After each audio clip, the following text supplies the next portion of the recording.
This episode was brought to you by AMBOSS. There's no one right way to study in med school, but AMBOSS has been one of the tools that's genuinely helped me from preclinical years to step one and shelf prep. Their content is the most up to date, with real changes in medicine and exams, which is why I keep coming back to it. If you want to check it out, the link is in the episode description.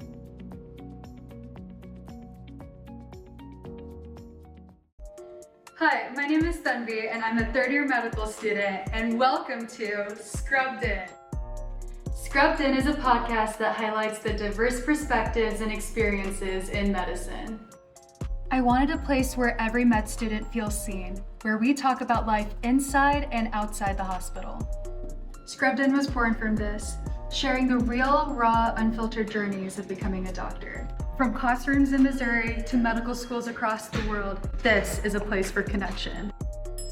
This is Scrubbed In, where medicine meets real life and every story deserves a spotlight. Welcome to Scrubbed In's very first episode. Today's episode is a very special one. I had the chance to sit down with three incredible medical students from different countries: Lebanon, India, and Venezuela. I wish I could meet all of them in person in one place, but I was lucky enough to get a hold of them on Zoom despite all of us being in completely different time zones. We went deep into what medical training actually looks like around the world, their curriculums, their study styles, their lifestyles, and most importantly, how they balance real life on top of medical school. We talked about everything from study resources to mental health to the public health challenges shaping each of their countries. Their stories are honest, raw, and inspiring, and I cannot wait for the Scrubbed In gang to hear them. So, without further ado, let's get into it. Thank you all so much for sending in those clips. We really love getting a glimpse of what your day-to-day looks like. Now let's get into the introduction so that the audience can get to know each and one of you.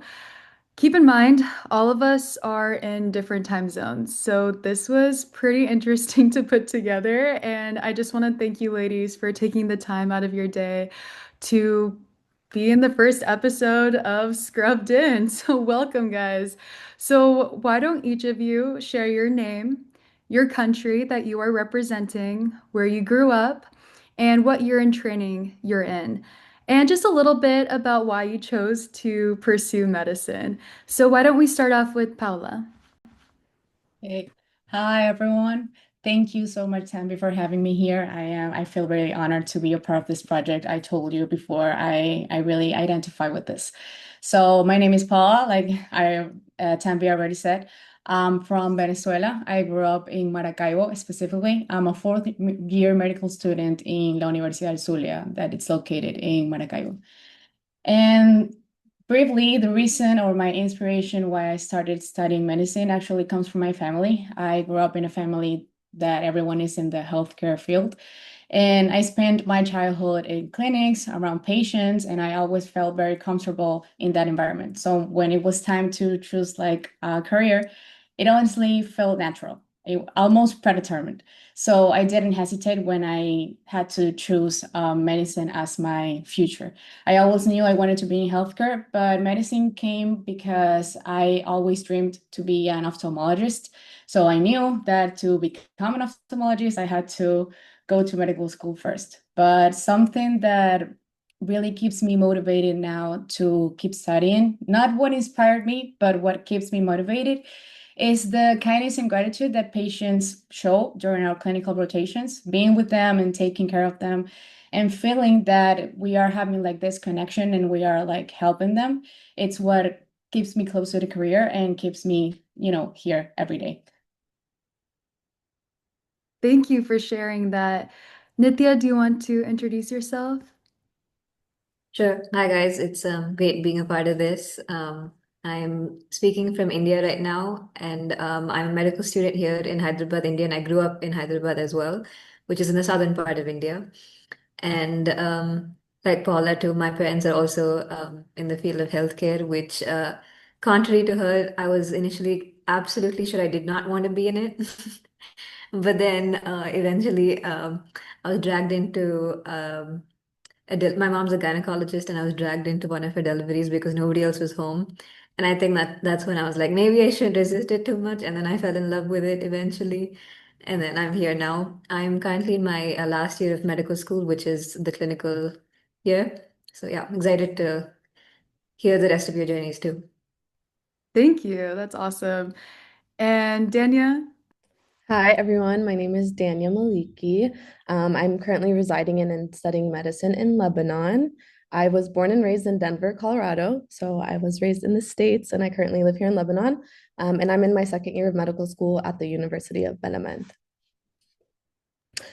Sorry. And my inspiration to join medicine also comes down to my family, but I actually don't have any direct family members in medicine. It comes down to our culture. So just growing up, seeing the way that my family supported our community and the way our community came together to take care of each other. A really big value of ours is not only family, but taking care of your neighbors. And so I think seeing that growing up just really inspired me to always want to take care of people and understanding that there's such a greater reward of taking care of people without having anything in return. Just understanding that people are being put in a better place because of your efforts is something that really inspired me to be here. And Dania, I actually have a question for you. So, what made you decide to move to Lebanon? You grew up in the United States. What was the process like for applying to medical school in Lebanon versus if you were to apply in the US? So I actually graduated in 2022 from college, and I did apply on AMCAS to the United States for my first cycle. And unfortunately, I didn't get accepted my first round. And so I decided to work for a year as a medical assistant. And then I was getting ready to apply for my second round, and my dad had been joking around with me about coming to school here in Lebanon. And I was like, no way. Like, how would I move to another country all by myself? And I'd only come here for vacation. So I didn't really know what it would be like to live here. The lifestyle is different, of course. And I was really nervous. I thought it was honestly just a joke. And so he was like, come on, take the shot. Like, you never know. And worst case, you say no and you can go back and apply in the States. And so I applied and I got the acceptance and I literally moved my life in a month. And it's probably one of the best decisions that I've made, honestly. That's incredible. That is pretty ballsy to move across the country. I applaud you for it. Just so that we can move on to the next topic, let's talk about what the medical school system and kind of like the journey is to apply to medical school in each of your countries. Just a quick overview of the United States system. So, typically, after high school, you go to college for 4 years, you take the pre-med required classes, and then you take the MCAT, which is a huge, long, lengthy exam, which is basically like the medical entrance exam that you have to use to apply to medical school. So typically, students here will take that their junior or senior year of college. If you're taking a gap year, that can also be taken then too. Then you apply to medical school through, Dania mentioned, AMCAS, or there are other systems as well. That process is pretty lengthy. You go through interviews, secondaries, and then eventually the fall of that following year, you start medical school, which is 4 years.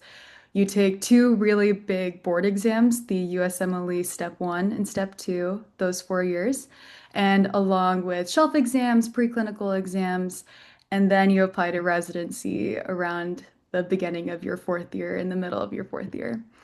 So that's a pretty lengthy process, and residency is also pretty long too. The training never stops. So, Nithya, do you want to kind of explain what the process is like in India of, how do you apply to medical school? How long the training is and so forth? This is immediately after high school. So after our 12th grade, we take a single nationalized test. It's a central test called the NEET exam. And it's a national test, which is the only determining factor actually for entry into college. And we don't have an entire application as the American systems do. And there's no pre-med. That's one very important differentiating factor between the American system and the Indian system is there's no pre-med. We're like 18 years old and we're already in the dissection lab. But I don't know if that's a good thing or a bad thing, but we are. So it's one test that we take, and it's it's like the most populous country in the world, and so we have it's a very competitive exam. It's highly, highly competitive. So that's the only determining factor. So that kind of really makes it uh, purely academic. And then it's a 5 year straight medical school, which is year one, two, three, four, which are the academic years with different subjects, which is similar to most global systems. And then the fifth year is our clinical intern year, which where we rotate in different departments, almost a month each. And then after that is your residency, which is again 3 years, which is again similar to global systems. Yeah. I have a question. So, given that you're straight out of high school when you were starting medical training, do you take other classes? I guess this is, like your first year of medical training. Do you take other classes that are not science-based, or are you purely taking medical-oriented classes? So this is absolutely only purely medical. And most of the times these aren't necessarily affiliated to universities as such. These are like pure medical based schools, like for example, like Kaiser Medical School, if it's a separate school itself. So they may not even offer many other um, classes apart from your medical ones. So it's mostly just your anatomy, physiology, and biochemistry in your first year. Yeah, there are no official college-based programs other than that. Yeah.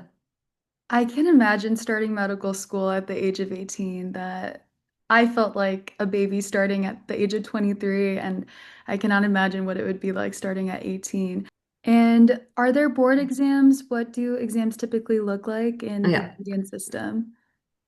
So each year we like year one to four are academic years, and we have our quarterly exams, and then we have our final exams at the end of the year, which so we have one final exam, which is the determining factor to go into the next year each year. So we have four major exams for each subject, of course. In each year we have three subjects, which is I think again similar to any other medical program. So that is similar, and one final exam that is pretty much the determining factor for the next year. And then the exam to get into residency is again separate. It's again a national test, which is purely academic based, which is not an application with an essay and a CV. It's like a absolute academic test only. So it's similar for getting into medical school or getting into residency. It's the same test, a nationalized test of 3 hours. And of course, a lot of students prefer going, I mean, not prefer, but a lot of students do apply to international, American-based Germany, a lot of international residency programs too. So you would find a lot of Indian students elsewhere in the world too, after doing medical school here. Stuff. Yeah. What's your next exam? Because are you a fifth year student at the moment? I'm right now in my clinical rotation one, Okay. rotation year. And I did take the USMLE, the first one before, so right now probably the second part soon. Okay, nice, nice. That's my, Yeah. I mean, I have my OB-GYN shelf exam coming up at the end of next month, but the next big test for us is step two after step one. Yeah. And then last question, actually two follow-up questions for you, and then we'll move on to Dania. How expensive is medical school in India? And what is like the financial system like for paying for Mhm. medical school? And then the last question is kind of what is the biggest challenge your country faces in medical education? Right. So, like I said, since it is a purely academic based test. However, there is a very efficient, I think, need-based system after the exam, which evaluates the students, which it does not have to go through an application-based essay, but it's evaluated during the admissions process. So there's a need-based test, there's an underserved community, there's some aid for students. So I think that way it's quite equitable in terms of the entry into the medical colleges. But and it's definitely cheaper than a lot of other places. I think it's more accessible. I mean, medical education is a lot more accessible in India, is what I would say from my experiences. Of course, you have institutes where you have to pay the full tuition, but that does not depend on your financial basis, but that depends on your merit in a lot of cases. So, for example, if I am, I score a good, um, I have a good score in my NEET exam, I would still be qualified to get a full ride to a really good institute, depending on my marks solely. So would a person who comes from a need-based background, or somebody who comes from an underserved community, they all have the same opportunity to get into a really good institute. And even if I can afford to pay for medical school, based on financial basis itself, I still won't have to pay for it because of my merit on the exam. But if that merit is not there and you can afford it, then you do get to pay and get into medical school, the whole tuition fee. Is that complicated, or No, you that want me to makes simplify sense. it? No, thank you. Why don't we Okay. go around and kind of share what the typical medical system kind of costs, like for training wise? Oop, there's a bug. So for the United States, for me specifically, I'm an in-state student in my specific state in the USA. So with public schools, public medical schools, you can get reduced tuition. So I'm currently paying close to 50,000 a year, and that is on the lower end. Sometimes schools can work upwards to around 97 to $100,000 a year. It's expensive in the United States. So, Danny and Pella, how much does it typically cost to attend medical school in your country? Well, in Venezuela, by law, every university that offers the medical career has to be public. That's all around the country. So it is basically, it's not free because I'm not gonna say it's free, but we only pay like $10 for the annual. It's basically anything. And if you calculate the whole 6 years of medical school, you only pay $60 for your medical career. So it is very cheap, but it's because by law, the career needs to be public, because I don't know if it's something related to the service and the services you're doing in your country, or like the help you offer to others, but it's been like that for like since my parents and my uncles are studying medicine. It's been like that for way too long. Like I said, it's a 6 year program, and our classes are basically divided like in their annual, but there are others that are semester long or trimester long courses. The most important ones are the annual courses, but we like go around and we can see annual and trimester long or semester long courses in the same year.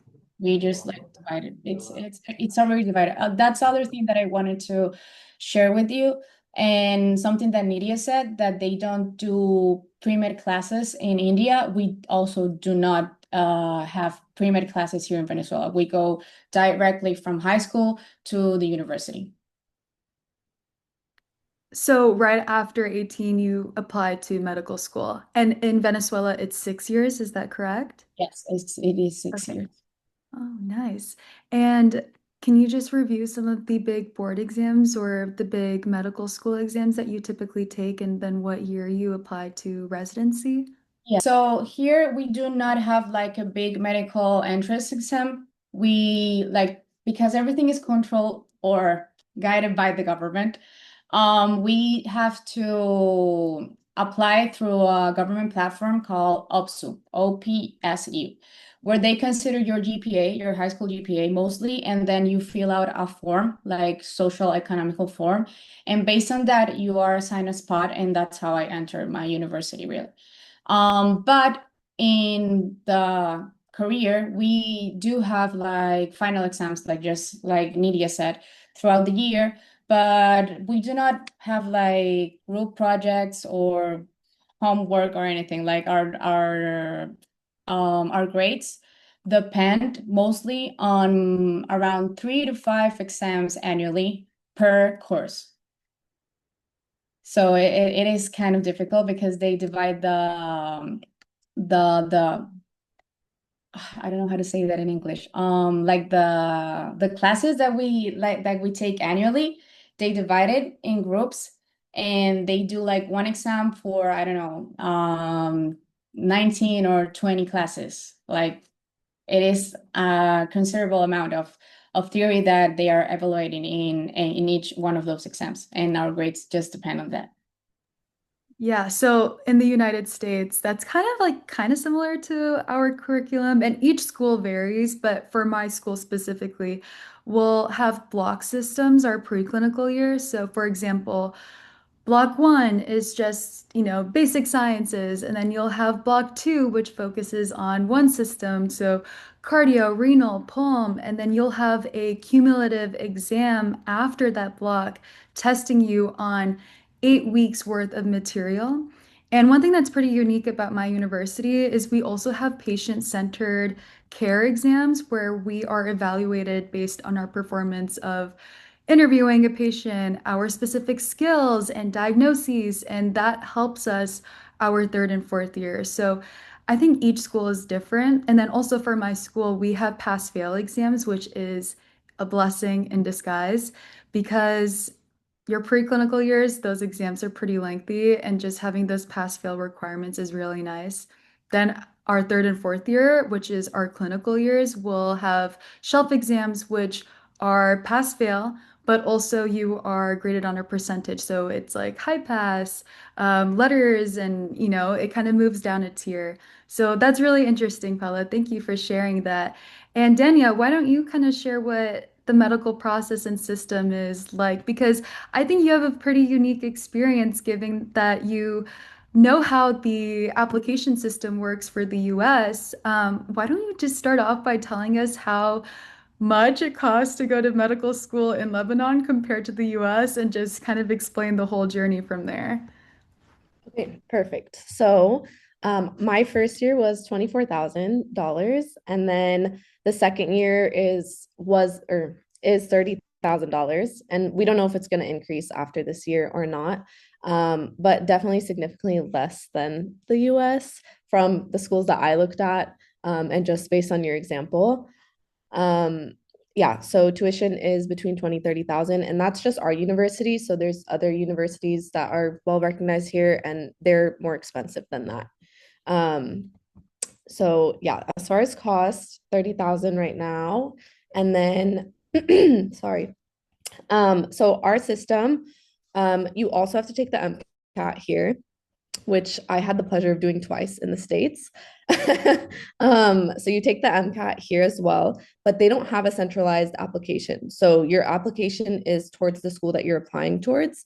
So they have several medical schools. You can either apply to, whatever school you're applying to, you apply on their website, you include your CV, you include your MCAT score, you include some other information, and then you go through an interview process as well.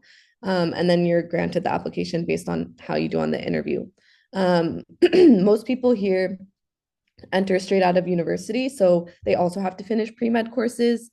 Their pre-med and their college, they usually finish in about 3 years instead of 4 years here. I did like 3.5 because I was in the States and then I came here. But most of them finish in 3 years, their undergrad. And then once you enter, the first 2 years are both foundational and like module based or block based courses. So you start with like the basics, and we had anatomy as well our first year. And then the second year, we've been doing more modules. So cardio, pulmo, like you were explaining. And then after our second year, we're required to take a mock step exam in order to go into your clinical years. So even if there's students that don't plan to go to the States and don't want to take the step exam, they have to take a mock step exam. And then if you do choose to take the step exam, it's encouraged to take it after your second year, so the summer before clinicals. And then, of course, step two would be also like towards the end of Med 3. For Lebanon, if people decide to stay here, they have a board exam called IFOAM. And so that would be the exam they take if they plan to stay here for residency after med school. And then, yeah, similar to you guys, the last 2 years are clinical rotations, grade-wise and exam-wise. So we have one exam per course, and it's either you pass or fail the course. And our grades are based on like a mean and standard deviation. So you have pass, high pass, good, very good, honors, and then fail, of course. And so we're a class of 150 students. And so based on where you fall, you get granted that grade. I'm not 100% as far as clinical years. I do think we have evaluations from our preceptors as well. But as far as exams go, we don't have a pass fail from the beginning. We have the pass, high pass, all of that. Um, I think I touched base on the most of it. Well, thank you guys for sharing that. I know that the system and the journey to even get into medical school is lengthy in the US, but I think all of us are on a pretty long journey to begin with. But it is important for us to understand how the systems work in each country because I learned so much just now, just listening to each and every one of you. I know you guys shared us a few videos of a quick peek of what the typical day looks like for, a student in your country. But I do have a few questions that I wanted to follow up on those. The first one, I'm going to hand this off to Nithya, is what role do medical students play in patient care during your clinical trainings? Because you are currently on your clinical rotations. How involved are you able to kind of be on wards? Are you able to assist in surgeries that you're observing? Kind of what's the overall requirement for the number of hours that you need to see per block? Yeah. So when it comes to direct patient interactions, that starts from second year onwards. But then it's a very incremental growth from second year to fifth year onwards. So second year, you're shadowing the seniors, you're shadowing the professors, you're just gauging with the patients in terms of history taking. Same with third year almost, except it's different subjects. And by the time you come to your fifth year, which is your clinical year solely, where we're just doing rotations, by then we're able to completely see outpatient on our own sometimes, with of course referring to the seniors, and then we're definitely able to assist in a lot of surgeries, suturing, all kinds of surgery. We're pretty liberal in that sense. We have so much patient load that every student almost has a large amount of learning opportunities each day. And the hours, I would say, would completely depend on the day, depending on the patient care. But over like a normal time in our final year of clinical rotation, the fifth year, is say about like an 8 to 5. But then we have our night shifts, and then we have, depending on like if it's an emergency rotation, then it's a straight like 12-hour shift, 24-hour shift sometimes. And it completely depends on the number of patients that are coming in. But each day we would say if it's an outpatient, we would tentatively maybe see 30 to 40 patients in an outpatient day. If it's a surgery, maybe we scrub into one. We have the opportunity to scrub into at least maybe 3 surgeries a day sometimes. Um, but of course, you can't. Most of the surgical part is in the final clinical year of assisting or suturing or any kind of pre-surgical stuff too. But and then examination, clinical examination of patients is a major learning curve, which is in our fourth year, which is our fourth academic year, where we're learning the subject more patient oriented. So while it's a bedside teaching, so we're able to examine the patients each system wise from third year onwards itself, but even all through all the major rotations, OBGYN, pediatrics, general medicine. So we're able to have direct patient interaction in those cases. Yeah, that's awesome. It sounds pretty similar to what I'm currently doing on my OB-GYN rotation. So we go through different systems, so OB-GYN, internal medicine, family medicine, so forth. And we also have pretty lengthy shifts on OB-GYN, but we're able to see the OB-GYN clinic, OB-GYN OR, so we're able to scrub in. We obviously are not doing the full surgeries. There'll be an attending and a resident there, kind of walking us through the process, making sure we understand the concepts, and we're able to practice our suturing skills closing up and maybe potentially assisting during surgery, depending on the attending. And we have labor and delivery shifts, which are either 12 hours in the AM or an overnight shift, which is incredibly long and lengthy, but it's beautiful because you get to see so many beautiful babies being delivered during those shifts. And then after that period of time, you take the shelf exam, which is graded across the country, which is terrifying because I definitely need to study a little bit more for that. Paula, now that we kind of talked about clinicals, I know that you're also on clinical rotations. Do you want to just touch upon what that looks like in Venezuela and how much a medical student is able to contribute to that overall process in your country? Yeah, so like Nidia was explaining, the first we do preclinical rotations and clinical rotations here in Venezuela. In the preclinical rotations, we mostly just shadow the doctor around the clinic, and we are able to do like the physical examination and the redaction of the clinical history, but we are not allowed into doing like surgery procedures or even closing up a surgery after the surgery is done.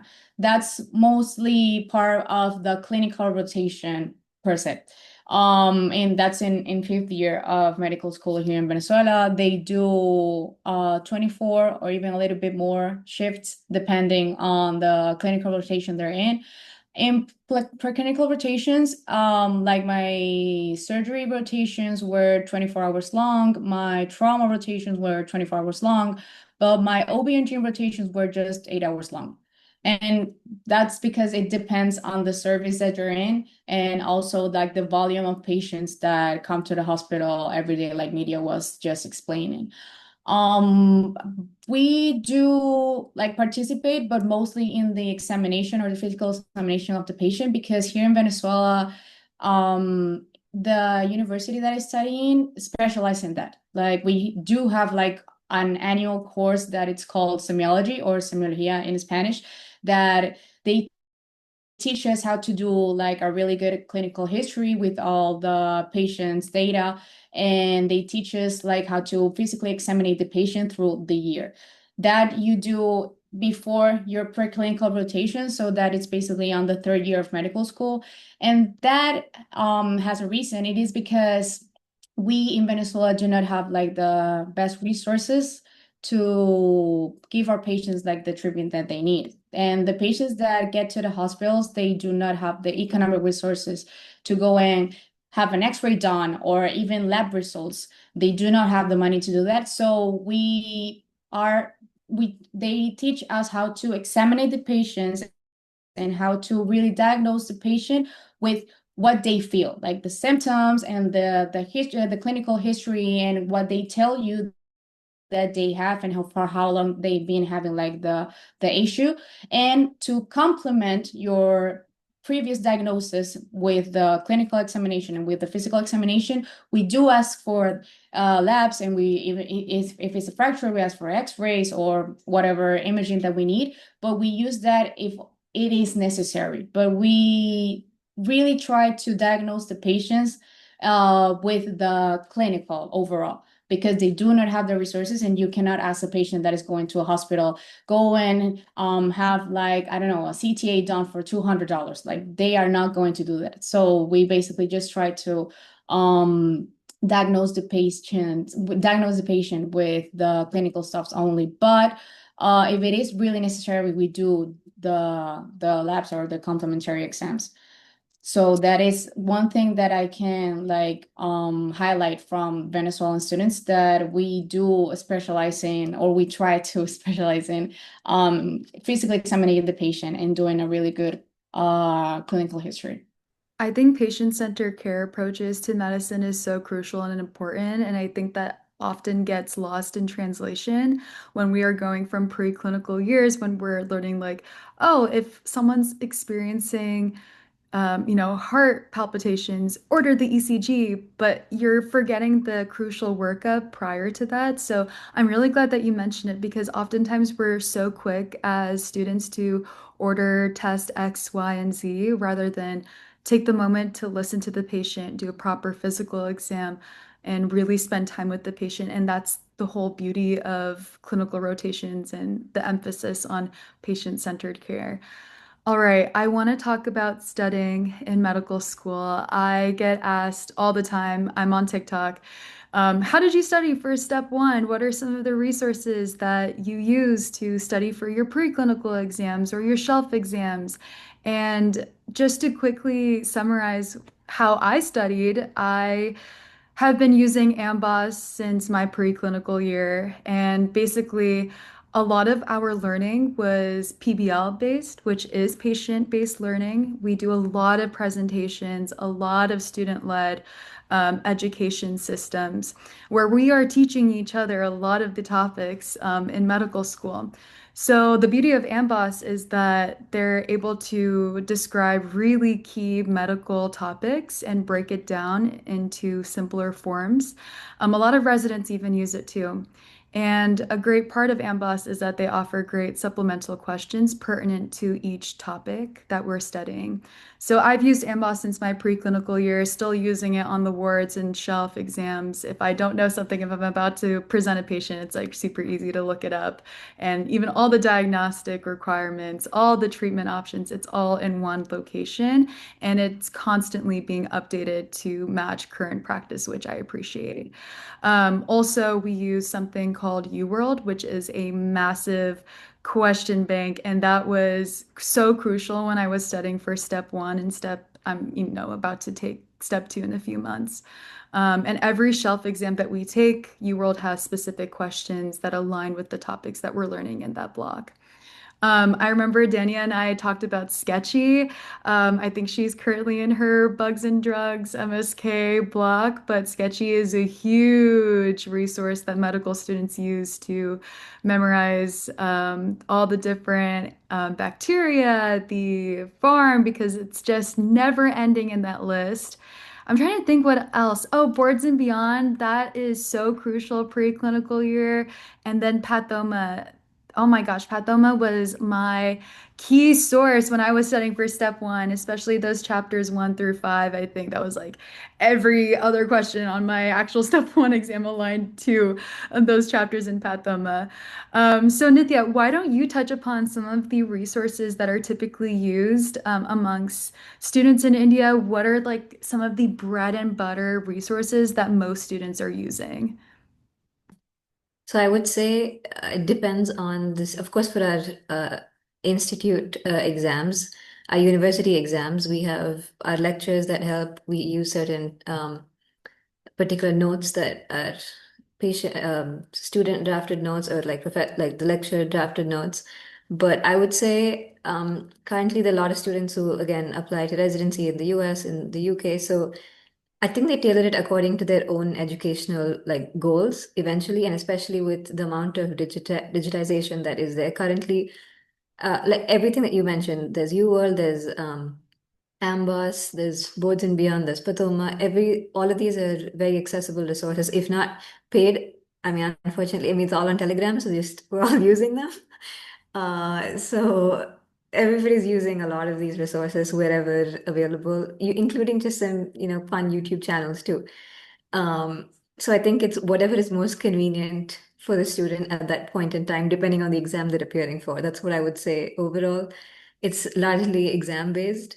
And if it's subject based, the resources that you have mentioned definitely play a role, but I would top everything with patient based and direct uh, interaction with the patients would be like the number one way of actually registering it in your head for most students, even here. But other than that, I would say just anything that you can is convenient to the student and whatever aligns with their overall goals. Paula, what are some of the resources that students at your university typically use? Okay, so first of all, that would be Anki. Students in my university love Anki. I do love Anki. I love my flashcards. I have more love for my flashcards than for my family. That's not true, but it is really important for me. They also use the Osmosis page, the ones with the videos, and that's a really good resource for us. Basically for like the first 3 years of medical school, that is almost the whole thing is just theory of medical school, so it basically helps us a lot. We also use Ambas as a resource. I have used Pathoma was my salvation when I was in studying anatomy pathology.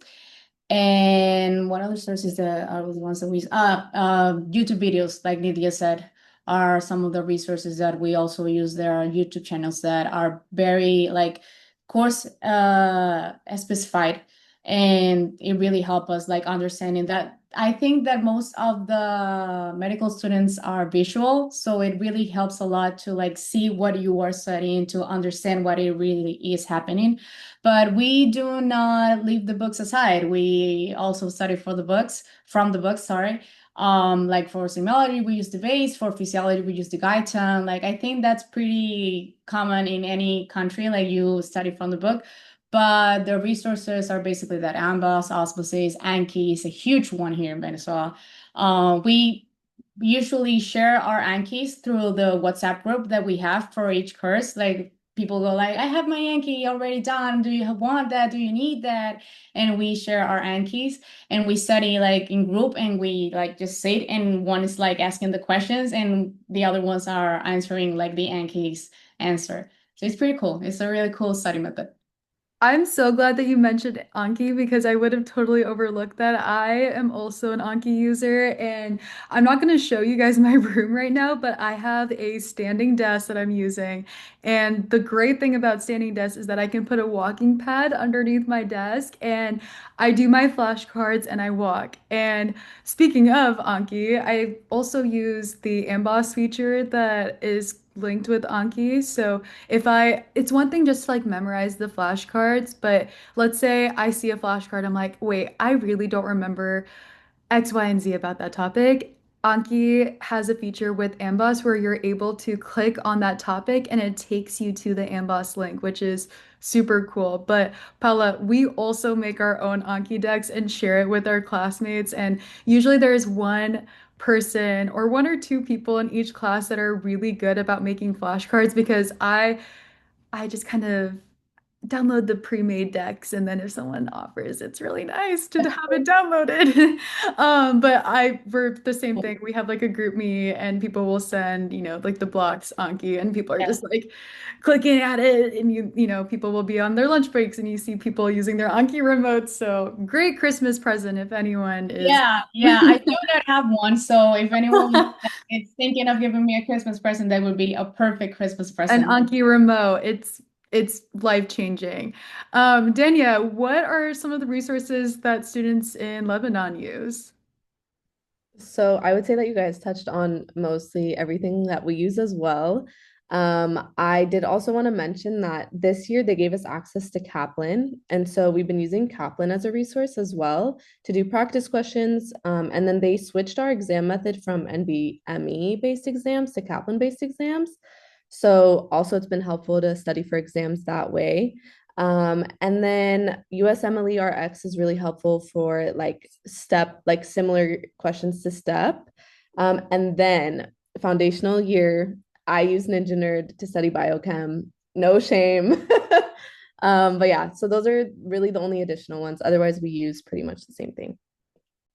I'm so glad you also mentioned Ninja Nerd because he genuinely taught me all that I know about cardiology and pulmonology. He is so good at explaining things, and I'm also a visual learner, so I appreciate the fact that he draws everything out. He's so clear and concise. And I also think that there are certain decks that have his videos linked with Anki cards, so that was kind of what I used. I don't know if we touched upon boards and beyond, but oh my gosh, super huge in preclinical years, just understanding the basic pathology. I am so thankful you guys are sharing all of this because it's so much information. I think that it's so interesting to learn how each system does things differently, but then also see some of the similarities that our schools do have and how we're being trained for, to take on residency. I kind of wanted to shift topics and talk about the humanity and, identity and belonging in the system because it's not an easy journey. And I think it's important for us to acknowledge some of the hardships and the obstacles that we face as medical students, but also recognize some of the issues that are pertinent to each one of our countries, specifically within healthcare. So, why don't we touch upon the latter part first? Why don't we kind of open the discussion to some of the public health challenges that are unique to each one's country? I'll start off with Danya, if that's okay. Yeah, of course. So I would say there's two like big things I'd like to point out. One of them would be that the economic crisis that they went through here in Lebanon, as well as it's kind of still ongoing, the effects of the economic crisis.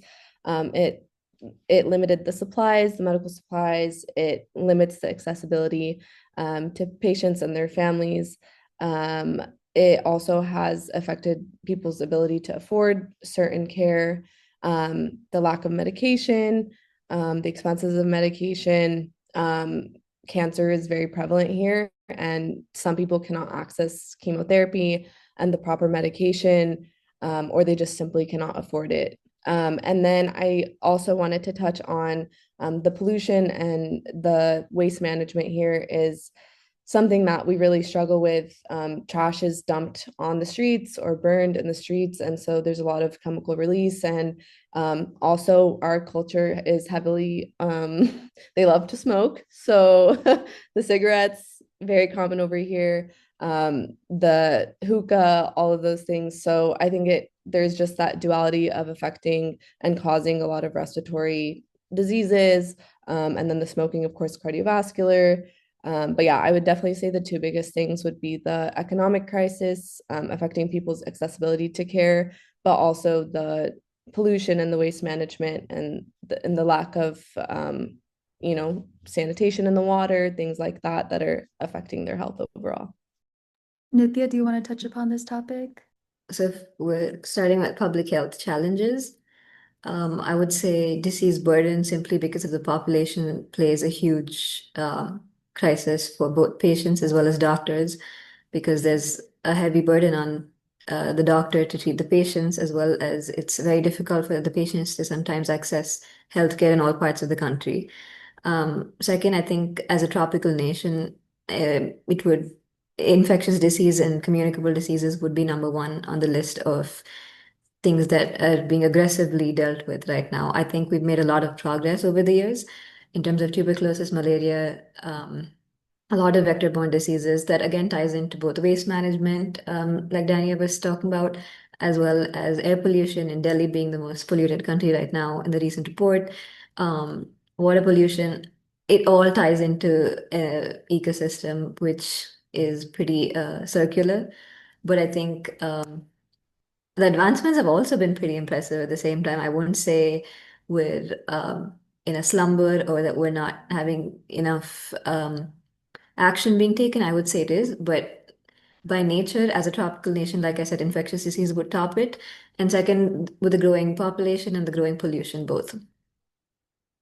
Yeah. I'm glad you mentioned the last part because I think a huge misconception in the United States is that we have the best medical system. I noticed that with some of the clips that you guys shared about what the medical systems are like in each of your countries, there have been huge advancements. And I see Paula's stories about some of the clips that she shares from her day-to-day life. And I think it's so beautiful to see how progressive different countries are with their medical training and education and the services that they're able to offer to their patients. So thank you for sharing that. And Paula, do you want to touch upon this topic too? Yeah, sure. I think Venezuela is a mixture of all the things that Nidia and Dania just said. Is basically just starting with the economic crisis that my country is currently going through. The public hospitals that are where we do our clinical rotations don't have the necessary medical supplies or resources to give the patients the quality of care that they deserve. So that's something that's not a secret, but when you see it firsthand, it's something that really changes your perspective on basically life because I have to say that I have to admit that I am really privileged, even though the situation in my country and all, but I have been pretty privileged and I think like my reality is not the same reality as most of people in my country, but starting my clinical rotations really like popped that bubble that I was living in because my protective parents and all of that stuff. But when I started my clinical rotations, I just saw like the reality that most of the families or the Venezuelan families are going through that really made me more empathic and more resilience in saying like, okay, we do not have the resources and we maybe do not have the basic things that we need, but I'm going to focus on giving the patient the best thing that I could, like giving my 100%. Because if I cannot like cure what they have or what they came to the OR for, I'm just going to like, accompany them and accompany them and try to, ease the thing. And I think that's one of the medical problems that we're living here in Venezuela is because of the economic crisis, but also the pollution. Like we don't have, like most of the families in Venezuela do not have like clean water or clean environments. And after all, that also influences in the illness at all. No, thank you for sharing that. And I'm going to be making another episode about the issues that patients in the United States are facing at the moment because I could talk about that for a really, really, really long time. And I know each one of you could also talk about how you hope that the system changes or current issues that your patients are seeing in your own countries for hours. I think this is something that we see in clinical rotations, and it's a topic of conversation every single day. So it really does mean a lot for you guys to share that. So thank you. And moving on to the next topic, behind all the academics and patients and the systems, training to become a doctor is like it's a beast. It's a huge, long, strenuous process. And part of the reason why I even started this platform to begin with was that I went through a really dark time when I was taking step one.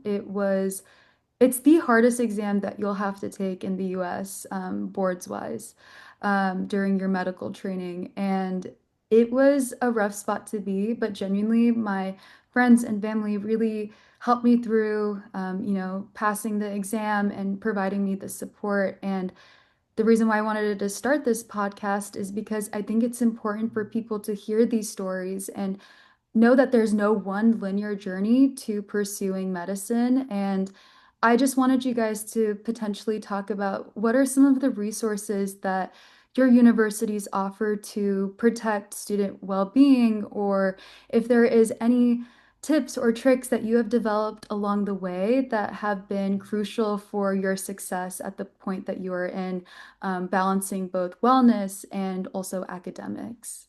Dania, do you want to touch upon this first? Yes, I'm very passionate about this actually. Medical school is not easy, and I'm proud of all of us for being here right now because not only my journey, but everyone's journey that I've witnessed, and even just hearing you guys talk about it, I know that it took us a lot to get here.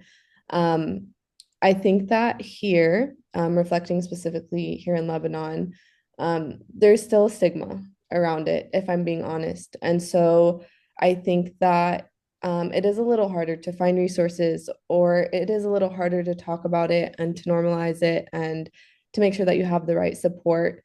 But because I had the experience of growing up in the States and then coming here, um, I really find it important to be talked about. And I struggle as well. I had some dark times as well. And um, I try my best that when I'm in group settings with friends here to communicate about the reality of what mental health looks like, and that my days are bad sometimes, and that's okay, that it's normal for them to be bad, and that I'm sure I'm not the only one going through that. Um, Here, as far as resources, there are like counselors within the school, and then you can find therapists, psychiatrists here in Lebanon. So like there are resources, but I think it's not talked about as much. There's not as much awareness on it. Um, and yeah, for myself personally, gym, when I find the time, gym, I love to journal and I used to write poetry as well. So any like creative outlet or just writing. Um, I also love music and dancing, so going out to dance a little bit. And I would say just spending time with the right people and good sunset on the beach. My favorite thing about moving here, because I moved from the snow, was being on the beach. I literally have the mountains on one side of me and the beach on the other. So it's such a blessing to be able to just be by the water and kind of have some quiet time to myself. Um, and then the last thing I'll say is definitely like making time to do my hair and nails. The first thing I did when I moved here was where's my hair girl and where's my nail girl, because I have to keep that in check. But definitely just helps to kind of let go and distract your mind from the studies are intense, the stress is intense, and like you people don't realize that you have to balance your personal life. And for me personally, I had to figure out how to be alone and live on my own for the first time in another country. I had to learn the language just to get around. There was so many factors of kind of adjusting. And so it definitely played a role in my mental health. But I think that there is enough resources here, but I do think that it could be worked on for sure. Paula, do you want to talk about this too?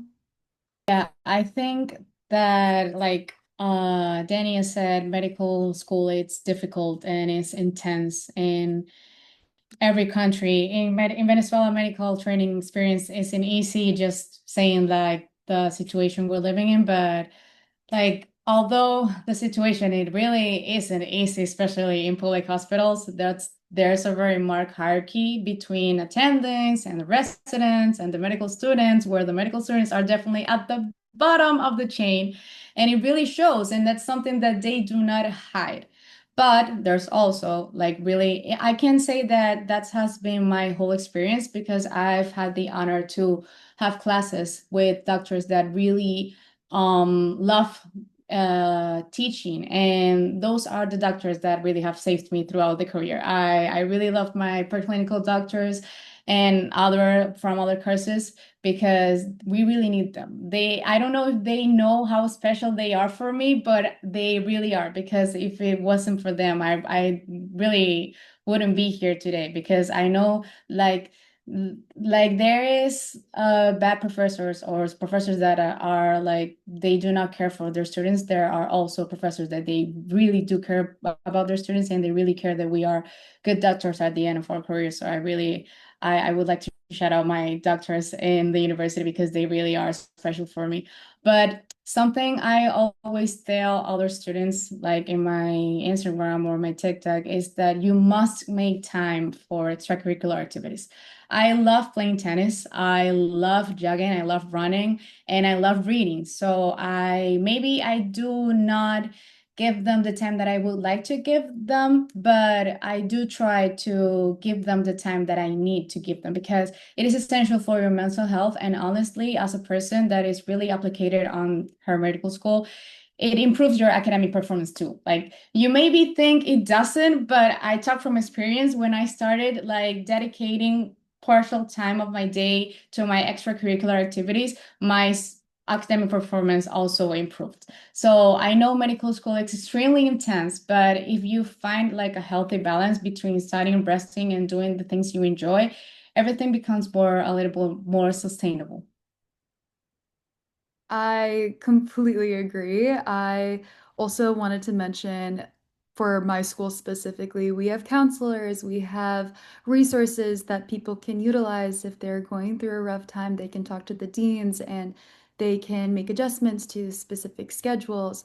But I also want to give a shout out to my faculty that and advisors and also physicians that have helped me throughout this journey, because I genuinely could not have been able to even promote or launch this podcast without their help. And those physicians are so special because they really do take the time out of their day to help students. And I'm just so incredibly thankful for that, and also resonate with both of you that I'm a Pilates girl, I'm a yoga girl too, and I think just taking little moments out of your day to focus on your overall health and also taking time to eat, because on wards, you're boom, boom, boom, you gotta go. But sometimes you forget to eat. But just taking a few moments to take care of your overall health and your body is so crucial for your mind. And I think that is a very good point, Paula. Nithya, do you want to talk about this topic as well? Well, there's nothing I disagree with all three of you, of course. But if there's something I could add to that, I would say I think where I am right now is probably the least stressful it would ever be. I think that's the view that I go in with every time. So it's medical school is hard, but what about residency? Then what about your practice? Then what about if you're a surgeon? It just never ends. So I think over the time, for me especially, I think more than work-life balance, this is just a personal opinion. I think especially as a doctor, there is no profession that provides more day-to-day interaction with everybody around than medicine does. So, for example, your decision-making abilities, your empathy, your emotional intelligence, everything is so it's part of your training that it applies in every aspect of your life. If you're a doctor, everybody in your family is talking about their issues. So it's just, in every relationship of my life or in every activity, for example, diet, for example, sport. I love sport. I'm a big badminton player and a runner. So everything that you're learning, you're applying it in your day-to-day activities. You just have more knowledge to do the same thing. And those are not, I don't see them as extras. I see them as part of it and as integral components of being a good doctor. I don't see how I can ever be there for somebody if I don't know how to kind of take care of my own health or my own health, my family's health, then I would say, then the patient's health, because it's all incremental. And I think it's a lifelong thing. It's, if I was a computer engineer, maybe I would not be approaching every party that I go to asking for, what this blood pressure reading means. But that's what I mean. I think it's one of the highest integrative personal and professional, there's the highest personal and professional integration in the field that we're in. And for me, I see it as just a lifelong thing that I keep seeing how I can day by day just make myself be one with everything, because everything that we're doing is to get a good night's sleep and be healthy, and that's exactly what we're training for. So kind of practice that on yourself, and you'll probably be able to practice that on as many patients as you're trying to reach. That's kind of the view that I've developed over time. Emotionally and physically, both. But of course, like you're talking about, like university, I think that's also their job to provide good counselors to be able to cope with like just pure academic things. But even if I'm saying pure academic, that's you can exactly translate that into your day-to-day diet, into your day-to-day exercise, into just monitoring your own systems, monitoring everything, and then apply it to as many people as you can. So that's kind of how I evolved over time.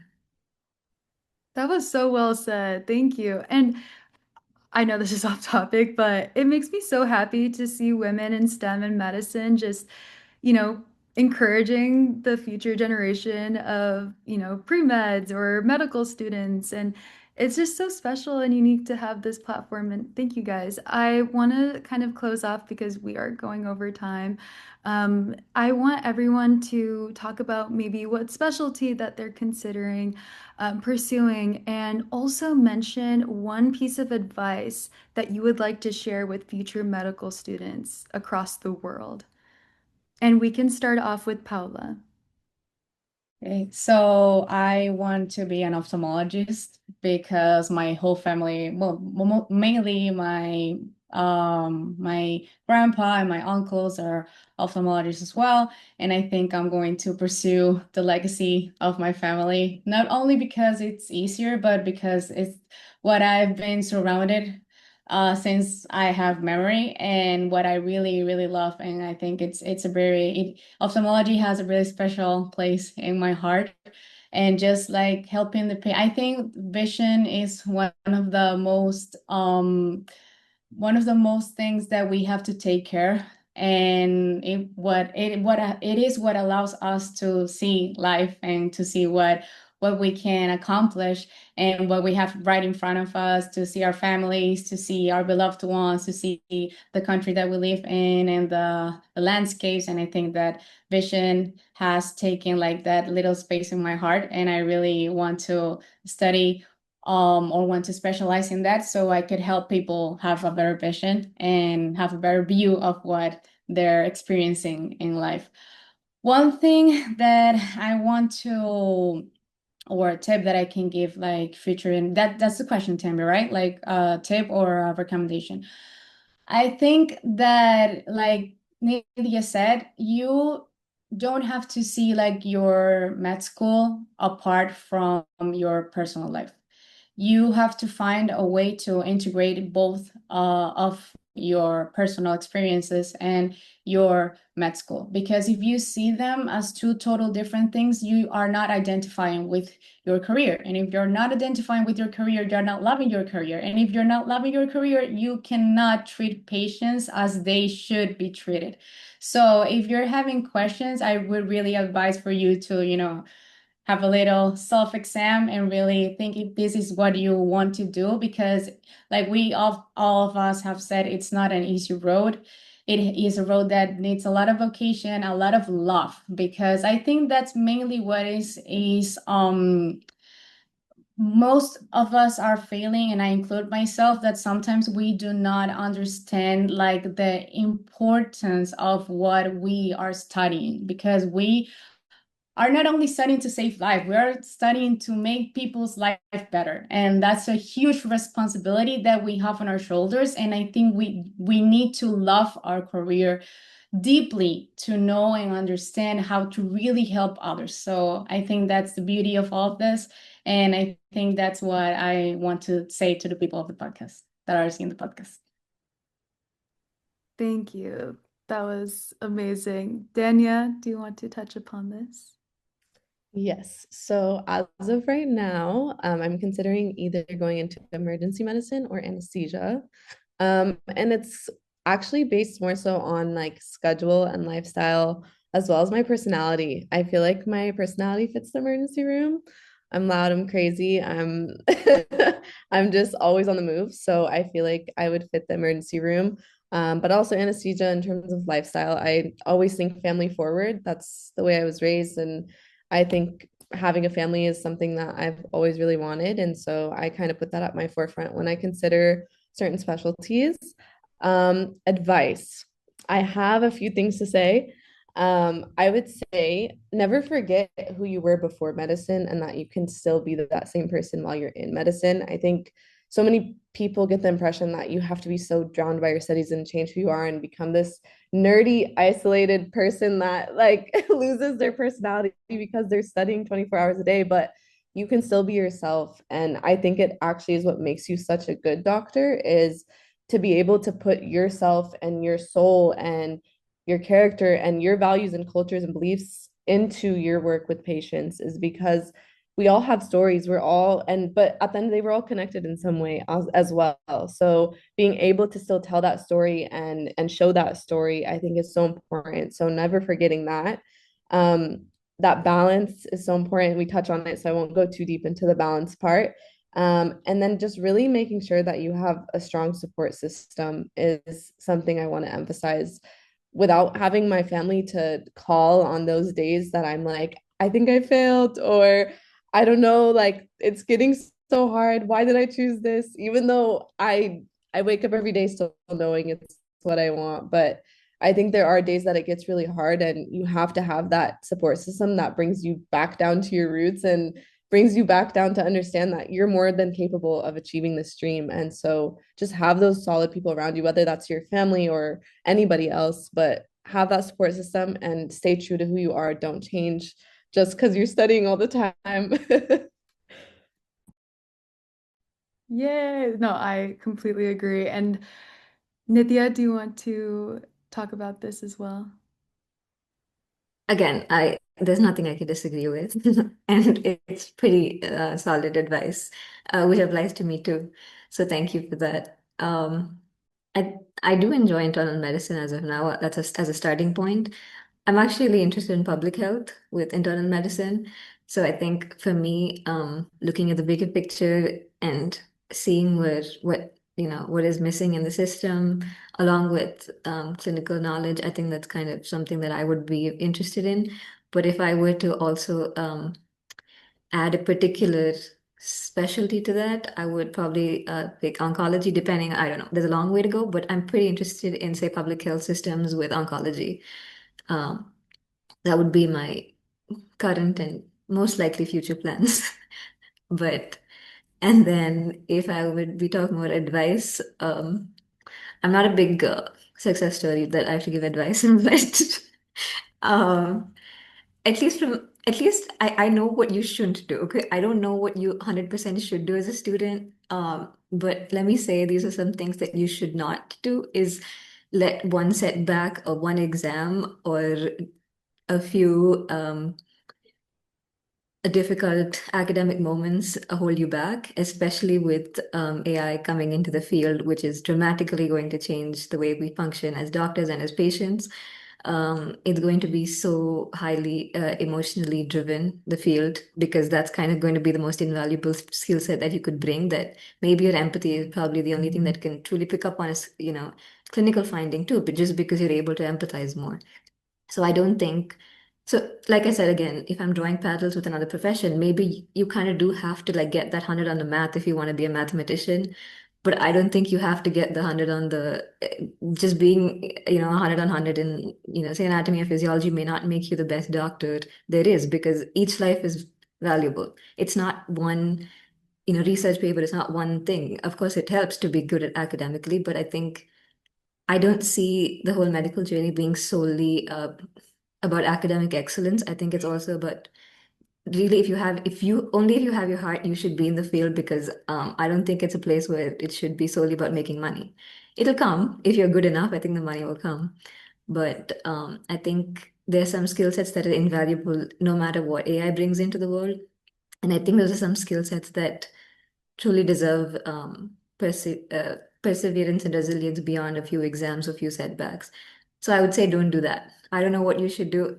Each individual is different, but don't let a few setbacks take you down or pull you back from the field because there's so much that you can just, there's so much to serve. Each life matters in this field. No, that's it. No, thank you. And we definitely went so much overtime, but I am honestly just so thankful that I have you three amazing, talented, beautiful, smart women here for my very first episode of Scrubbed In. So, really, thank you all for being part of this global conversation. And your stories each have highlighted how different our systems can be, but also how similar our motivations are. And I'm just so thankful that you guys trusted me and scrubbed in with your experiences and coming on this show. I know that it was kind of crazy planning this all out. And to everyone watching this, thank you for supporting Scrubbed In. The goal of this platform is simple. It's to remind us that medicine is global, it's interconnected, and most importantly, it's human, no matter where we are training. So, thank you guys for sharing your experiences. It was pretty incredible to see how different yet similar our journeys can be, no matter where we're training. And again, wanted to emphasize we're all in different time zones, which is amazing that we're able to come here today and talk about our experiences. And I just felt so honored to listen to each one of you and learn a little bit more about your stories. And I am just so excited. I just hope that whoever's listening, that this gives you a deeper understanding of global medical education and just serves as a reminder that medicine truly connects us across borders. So, thank you guys for joining and just stay on the Zoom for a little bit. And for those that are listening, thank you. And this was our first episode of Scrubbed In. Let's go. All right. Hey, thanks so much for sticking through and listening to that entire episode. I hope you enjoyed it as much as I did because that went by very quickly. I mean, I was the one interviewing, but after watching, editing, and replaying some of those audio clips over and over again just to listen to those girls tell their stories again, I was just so honored to even have that opportunity to talk to three different medical students from different parts of the world. And I hope that you guys enjoyed and actually learned something because I think that it is so important for us to understand how different curriculums work, how different systems run their thing. And I have so many other ideas for this podcast that I'm just so excited about. But genuinely, this podcast could not have been possible without Amboss's help throughout the way. But I also want to give a huge shout out. Genuinely, none of this could have ever even happened without the support of my friends, my family, and the faculty members that have supported me along the way. I will tell you guys right now, and I said this on the episode too, medical school is not easy. It is tough. Sometimes it actually does suck. And there are stories and experiences and journeys that are so different in this field. And I can tell you guys everything about how I studied for STEP and what are some of the issues that I went through. But hearing it from other people, whether that be from different countries, different walks of life, is so important because everyone's journey in this field is not the same. And that is what's so great about Scrubbed In is that I want these honest stories to come through. I want people to feel comfortable and share their stories, share their experiences, explain their differences and perspectives. And I hope that we can change the future of medicine by promoting conversations like these. I have so many ideas lined up for Scrubbed In, and I genuinely could not have done any of this without your guys' support. So please continue supporting the podcast. Follow us on Instagram at scrubbedin_TY and also give us a follow on TikTok. We will hopefully be rolling these episodes out on a monthly basis. And yeah, thanks for watching.